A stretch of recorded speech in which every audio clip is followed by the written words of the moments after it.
Assalamualaikum warahmatullahi wabarakatuh. Alhamdulillah wa syukurillah allazi qad a'tana ni'mahul hidayah.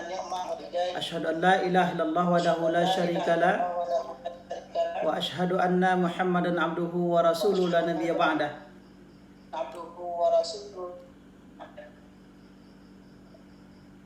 Bersyukur kita kepada Allah Subhanahu wa taala pada malam ini kita diberikan curahan rahmat yang tiada terhingga, sehingga kita pada suasana sejuk ini semakin memantapkan kita untuk menunaikan sebuah tugas yang luar biasa yang kita sebut sebagai webinar nasional. Saya berharap webinar ini memberikan manfaat yang luar biasa untuk kita semua dalam rangka memberikan kesepahaman yang terang benderang untuk kita jadikan sebagai pemikiran yang luar biasa untuk mewujudkan keindonesiaan kita dan kebangsaan kita menjadi bangsa yang bermartabat, gemilang, dan cemerlang. Salawat dan salam kita kirimkan kepada baginda Muhammad sallallahu alaihi wasallam,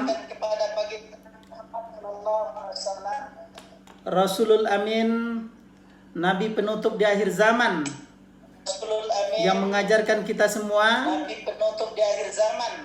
keteladanan, dan yang terpenting adalah bahwa kita adalah masyarakat Islam yang moderat, yang diajarkan sebagai umat wasatah, umat pertengahan yang berkeadilan dan anti kezoliman.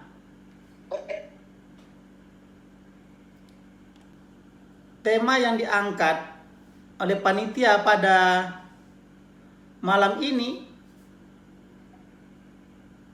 saya sangat sepakat sekali, karena memang kita belum sepaham, sekalipun sesungguhnya yang namanya moderasi,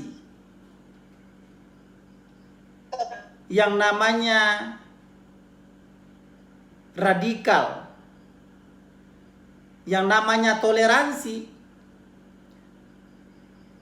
jauh 14 abad yang silam sudah dijelaskan oleh Rasulullah SAW sebagai suri tauladan kita, agar kita tetap berpegang teguh kepada ajaran yang disampaikan oleh beliau Sallallahu Alaihi Wasallam tersebut. Tetapi kita tidak dapat memaknai dengan baik, bahkan kita berpolemik, terutama kaitannya dengan keindonesiaan. Sekalipun sesungguhnya bahwa pemikiran-pemikiran tentang keindonesiaan, bahwa bangsa Indonesia cinta tanah air, seperti yang kita nyanyikan tadi, nyanyi hubbul watan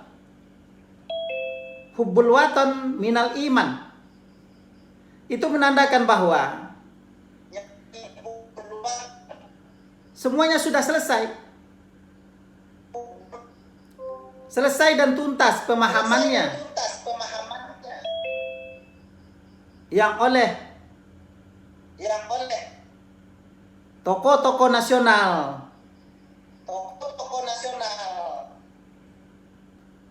tokoh-tokoh nasional seperti Soekarno, Muhammad Hatta sebagai proklamator telah menyampaikan bahwa Indonesia ini adalah ibu. Indonesia adalah ibu, artinya bahwa Indonesia harus kita lakukan bakti terhadap negara kesatuan Republik Indonesia ini. Kita tanamkan rasa cinta terhadap tanah air, seperti mencintai ibu kandung kita sendiri. Apabila kita mencintai Indonesia sebagai ibu kandung kita sendiri, maka hampir dipastikan tidak ada lagi polemik. Karena siapapun yang mengganggu Indonesia Ibu Pertiwi ini pasti harus kita selamatkan. Harus sama-sama kita jaga.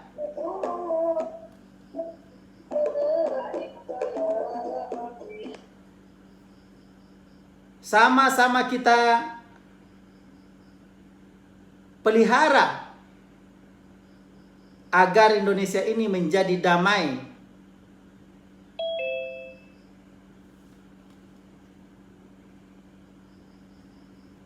Indonesia yang damai hanya dapat diwujudkan dengan kesadaran kita semua. Kesadaran yang muncul dari hati nurani kita.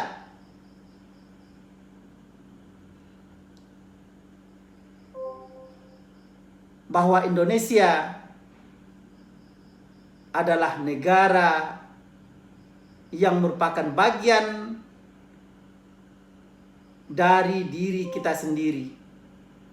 Seperti cinta kita kepada ibunda terkasih kita, orang tua yang melahirkan kita. Inilah kemudian diterjemahkan lagi oleh Ki Haji Agus Salim tentang cinta terhadap tanah air. Cinta terhadap tanah air semestinya lah kita tunaikan dengan lillahi ta'ala, agar menjadi ibadah, agar menjadi bakti kita yang mendatangkan bukan saja maslahat di dunia, tetapi lebih dari itu mendatangkan maslahat kebangsaan kita dan maslahat di akhirat kelak nanti. Bahwa kita adalah umat yang bersatu padu untuk mewujudkan Indonesia yang lebih baik. Saya katakan,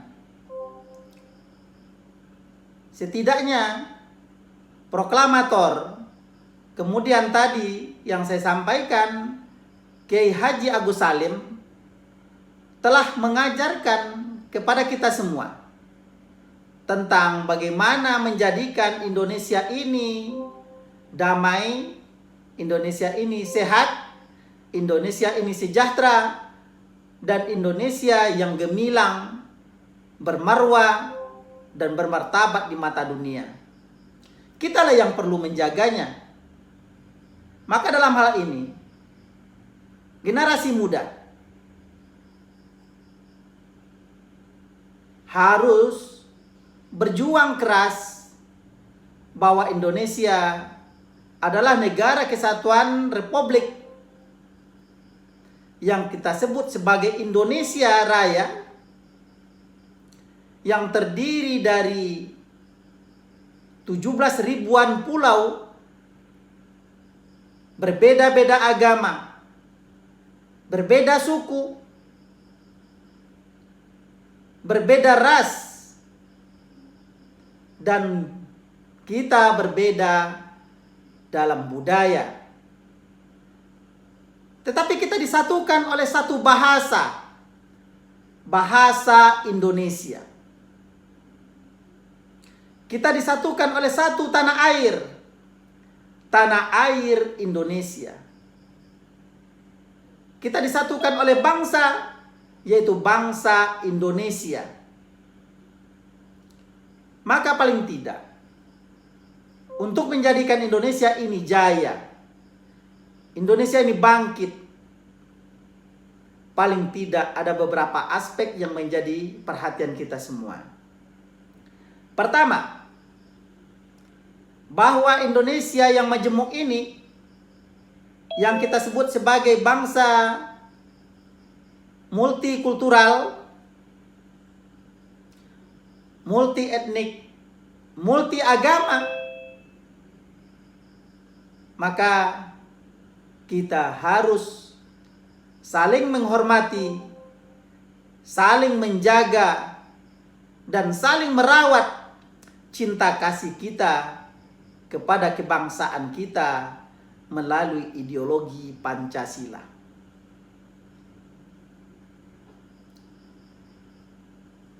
Tidak satupun yang bertentangan dengan agama apa yang dimaksudkan oleh Pancasila. Kita, atau saya katakan sebagai seorang Muslim, saya paham betul bahwa Rasulullah adalah seorang yang moderat,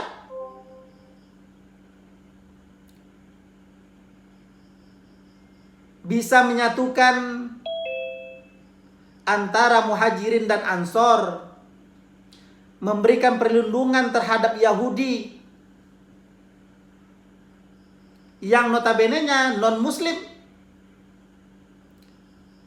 Mereka hidup dengan damai berdampingan dengan Rasulullah.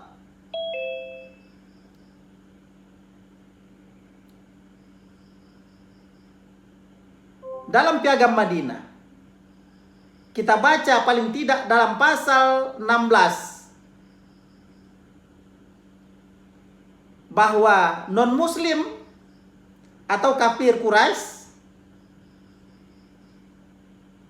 menjadi aman dan nyaman hidup berdampingan dengan masyarakat Islam. Umar bin Khattab dalam masa pemerintahannya, beliau juga menyampaikan di mana di Yerusalem atau Palestina orang-orang Yahudi bisa hidup dengan catatan mereka membayar jizyah yang kita kenal dengan pajak. Itu artinya bahwa Islam adalah agama yang moderat, yang toleran. Lalu kenapa kita berpolemik? Kenapa kita terus berdebat tentang moderasi beragama? Rasulullah sebagai suri tauladan memberikan contoh yang akurat. Kita baca sejarah. Ternyata Rasulullah memberikan pandangan yang terang benderang melalui sunnah, melalui hadis tentang bagaimana seorang Muslim hidup berdampingan dengan komunitas lain yang berbeda agama. Rasulullah sangat sayang kepada tetangganya. Bahkan Rasulullah mendahulukan tetangganya Yahudi untuk diberikan makan, diberikan perlindungan, dan diberikan pengawasan. Kurang apa lagi yang dicontohkan oleh Rasulullah? Kenapa kita terus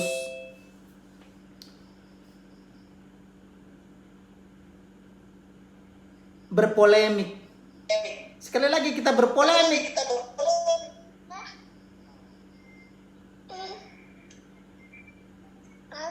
Karena sesungguhnya ajaran Islam sudah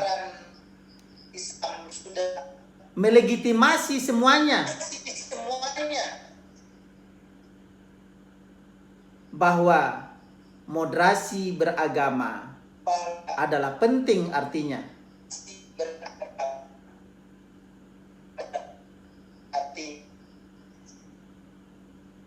Coba mungkin ada yang ini enggak? Mungkin ada lagi yang apa? Yang saudara sekalian,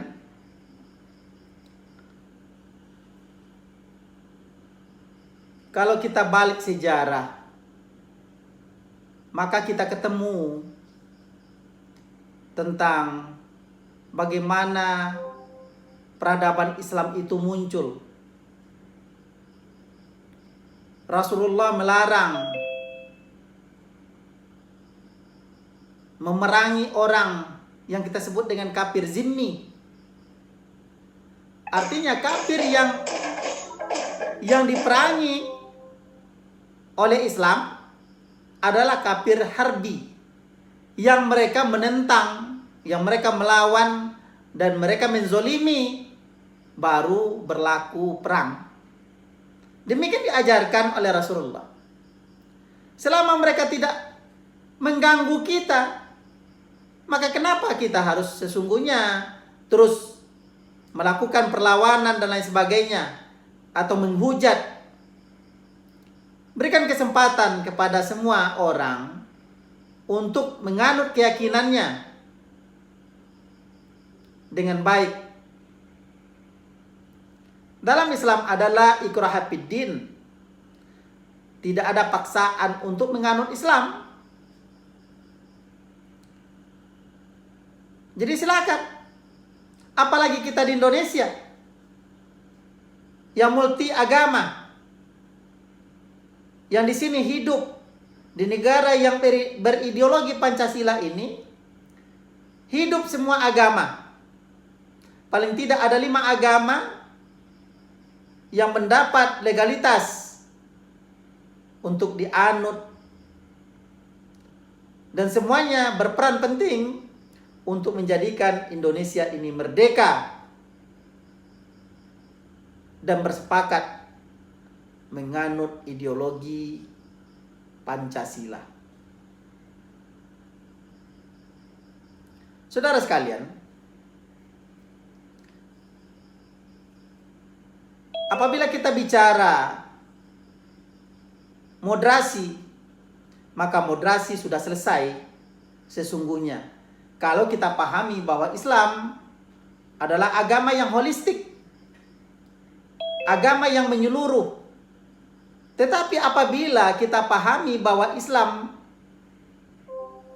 hanya sebagai agama dan kita pahami secara parsial, maka hampir dipastikan dia akan mencederai pemahaman kita. Karena itu kita perlu luruskan pemahaman kita dengan terus membaca